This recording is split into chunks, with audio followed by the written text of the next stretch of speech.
Ashanti is impeccably credentialed. G'day mate, looking at this article here from New York Magazine, the police lawyer's trial about Karl Ashanti, right? This black attorney in New York City who was many years an attorney for New York City policemen accused of civil rights violations, and he's changed his last name from Francis to Ashanti so he can be more African. He went on to Stanford, where he was president of his all-black fraternity, and then Georgia. So do you think he would have gotten into Stanford without affirmative action? At the odds of 90%, no. Town law.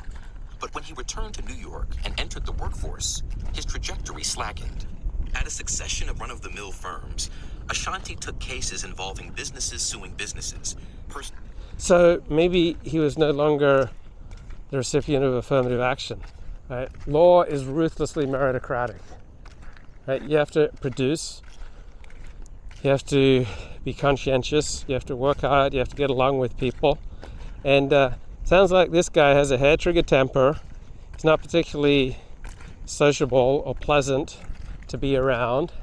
And sounds like his career stalled out only if you think that everything that went before that, or the opportunities he went before that, were a reflection of his innate qualities rather than a reflection of a skewed affirmative action system. So once the playing field is no longer tilted in his favor, once he's no longer getting the benefits of affirmative action, then he's amazed that how difficult the world is when he has to succeed on his own merits. Injury and insurance. The work could be challenging, but it didn't satisfy his civic or lawyerly ambitions. A landlord and tenant arguing the terms of a 20-year lease.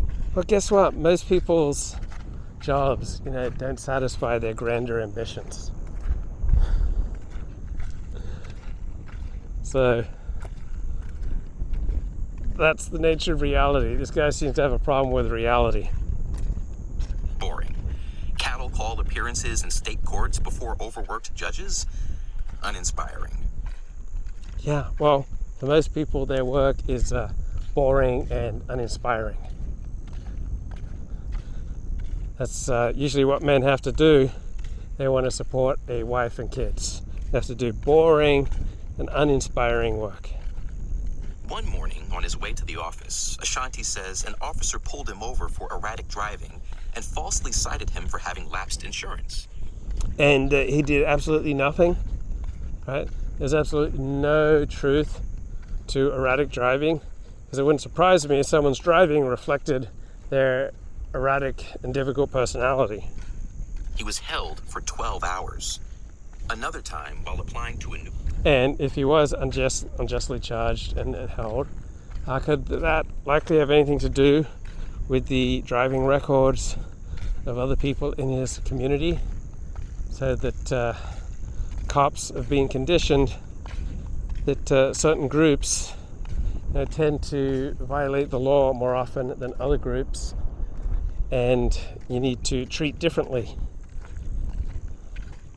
Firm. His interview seemed to be going well until he met an elderly white partner. Ashanti later testified that the man said something more malicious than, "You're articulate for a Negro." Oh, okay. So someone who perhaps has not met a lot of, articulate, black attorneys, all right, simply notices a pattern, right? There aren't a ton of black attorneys. There aren't a ton of black nuclear physicists, right? There are not a ton of white players in the NBA, right? We all face situations where we are minorities, right? Jews dominate in some professions, but in other professions, not so much. We all face situations where we're minorities. Do we handle it with grace, or do we handle it with anger and a chip on our shoulder, and resentment and rage against the system, rage against the machine? The firm settled an Equal Employment Opportunity Commission complaint. Ashanti said he received an apology that implied the partner was like the grandpa you don't want to bring out to the party.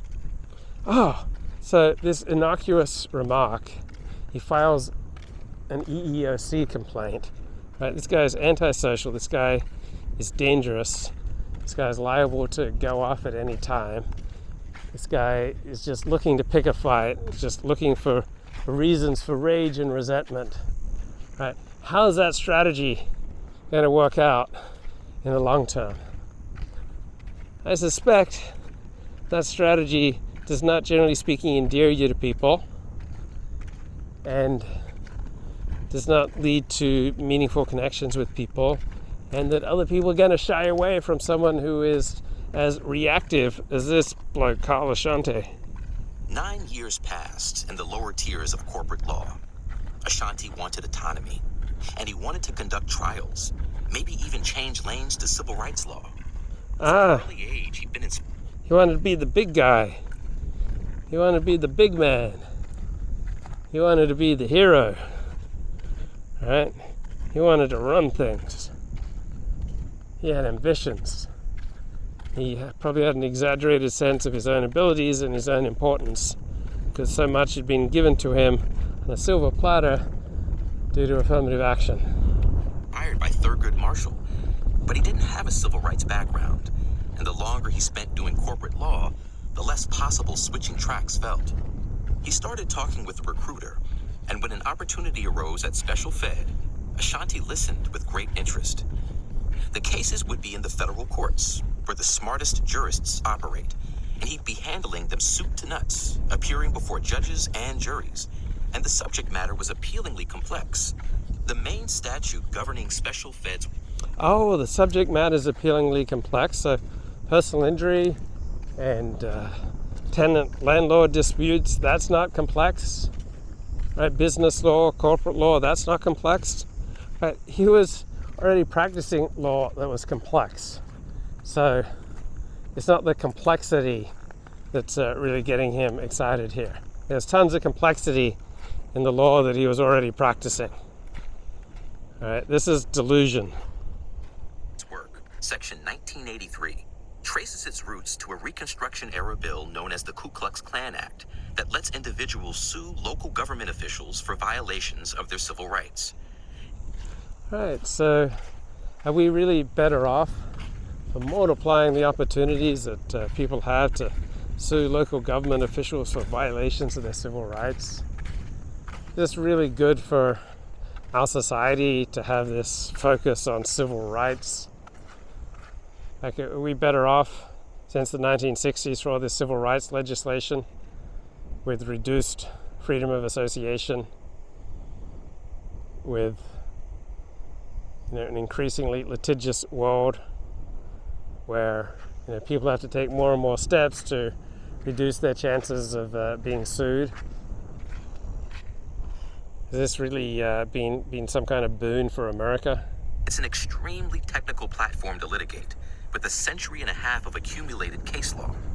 Oh, so corporate law, personal injury law, probate law, that doesn't go back a century and a half. That is not complicated. Right? There aren't a whole lot of rules and regulations in other forms of law. This is delusional. That's the heart of our legal system, the relationship between government and individuals. Really? Is that the heart? I mean, why is that somehow more the heart than the relationship between individuals and individuals, or the relationship between individuals and corporations? Why? Ashanti says. He would have preferred to do civil rights work on behalf of plaintiffs, but the firms that handled such cases weren't offering him a job. Plus, for a native New Yorker, joining the law department had a special attraction. Representing the city of New York did fill me with a sense of pride, he says. The idea that he'd be arguing the side of the police just wasn't much of a factor in his decision to join the division, he says. I didn't feel any kind of way about representing police officers and correctional officers, because I always knew it was all about the work and the cases, he says. It's always a case-by-case situation. It doesn't sound like it's really all about the work. It sounds like it's primarily about Karl Ashanti. It sounds like it's primarily about him, his desire for self-assertion, his desire for some kind of heroic role, his need to be a big shot, his desire to try to use his race to get as much status and prestige as possible. That's just what I'm picking up. Maybe I'm missing something here. Special Fed was created in 1998 by the Giuliani administration to deal with the surge in lawsuits against police officers, jail guards, and prosecutors. Its dozens of attorneys investigate citizens' allegations of beatings, false arrests, and other civil rights abuses, and decide whether to mount a defense or settle. Generally, they fight. Why do they generally fight? Okay, because there are so many claims, right? If people didn't abuse the system, then the system wouldn't have to respond by playing hardball, right? So it's not like, oh, the city just decides to be nasty. No, the city is reacting to a situation, and the situation is that civil rights legislation has greatly multiplied claims against the city. And so the city is forced to respond by playing hardball. Right? People don't just necessarily, treat you in a really harsh way and you haven't done anything. People will treat you in a harsh way because that makes sense to them. Like everything that people do makes sense to them.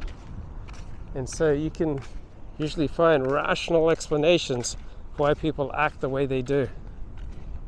Fed veterans say the unit prizes winning at all costs, even when there is merit to a plaintiff's case. Oh, as opposed to other aspects of life? Generally speaking, in zero-sum conflicts, American society, individualist society, is going to reward winning over all other considerations. Now, in a corporate society, that's not necessarily going to be true. But we have an individualist, litigious society, and so it's not just this one branch of government attorneys that prizes winning, right? This is pretty much how America works. Victory can still be had in making the process as difficult as possible for citizens, getting suits thrown out, abandoned, or negotiated down to the smallest possible payout. So, individuals, businesses, governments, cities, state governments, federal governments, they're not yearning to give away their money just because you make a claim, all right? People aren't yearning to just give you money, right? You have to earn your money, even in litigation and claims, right? That's the nature of reality. If it was incredibly easy to make a claim and get paid off, then more and more people would do it, and individuals, businesses, and cities would go broke. The lawyers tend to see themselves as guardians of the public fisc, pitted against those who would drain the coffers. Criminals looking for a payday, greedy lawyers, bleeding heart juries.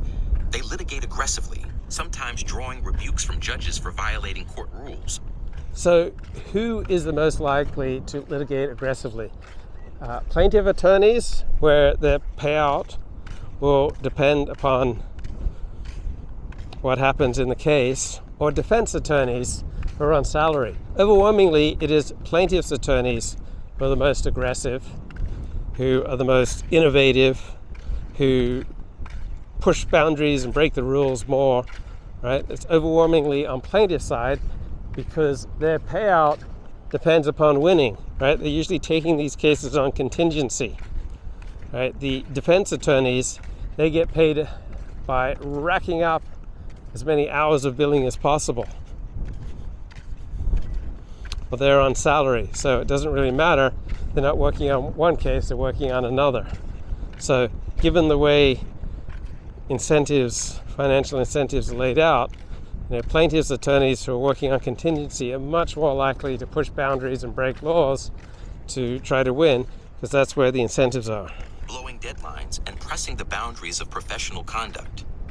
Earlier this year, a judge dressed down a senior special Fed lawyer for failing to obey court orders. If I order something and you can't do it, you can't just blow it off, the judge said.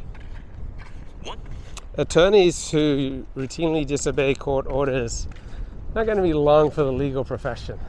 Right? That's a very dangerous thing to do for your career. So it's not like defense attorneys just routinely violate court orders, or even plaintiff's attorneys are not routinely violating court orders. There's no longevity in a legal career where you disobey court orders, right? This is very much the exception for attorneys, because they're going to get severely slapped down if they do it repeatedly. Plaintiff's attorney told the New York Daily News they get away with things that no other litigant would ever get away with. A spokesman for the law department. Okay, I'm highly suspicious of that. Generally speaking, plaintiff's attorneys are much more aggressive, much more likely to push boundaries, much more likely to violate protocols and rules, because they get the payout based on a contingency. They only get paid if they win. It says, we take our ethical responsibilities very seriously and have zero tolerance for misconduct that undermines our mission. Sometimes even a victory at trial isn't enough for Special Fed. In 2020, after defeating a Bronx man in an excessive force case, the division sought sanctions against him and his legal team for bringing the suit in the first place. Okay, so this is malicious prosecution. If there was no legal standing for bringing your lawsuit, and if that was known to both the plaintiff and plaintiff's attorneys at the time, or should have reasonably been known, then yeah, you're wide open for malicious prosecution. Without the ability to make cases for malicious prosecution, litigation will skyrocket, right? You don't want people being able to bring cases with zero foundation. You don't want to encourage people to just bring lawsuits maliciously, and the best way to discourage that is by suing people or seeking sanctions against those who abuse the process. A federal judge wrote scathingly that the effort to penalize the plaintiff was wildly inappropriate because the man had had a reasonable case. More troubling, the judge wrote, was the chilling message that the episode sent to the law firms that do pro bono work for low-income people with facially valid claims against powerful defendants. Ashanti believed he could be a more nuanced operator at... Oh man, so those poor, pro bono attorneys or plaintiffs' attorneys, they're just going to get discouraged by the prospect of sanctions. Judges are only going to impose sanctions, generally speaking, if attorneys have taken a case that has no valid legal basis. If they, the attorneys and the plaintiffs, have engaged in malicious prosecution of their case, right, then they leave themselves wide open for sanctions. If they don't follow the law, if they don't follow the dictates of the court, then they become wide open for sanctions. Special Fed. Shortly before he started, in November 2006, plain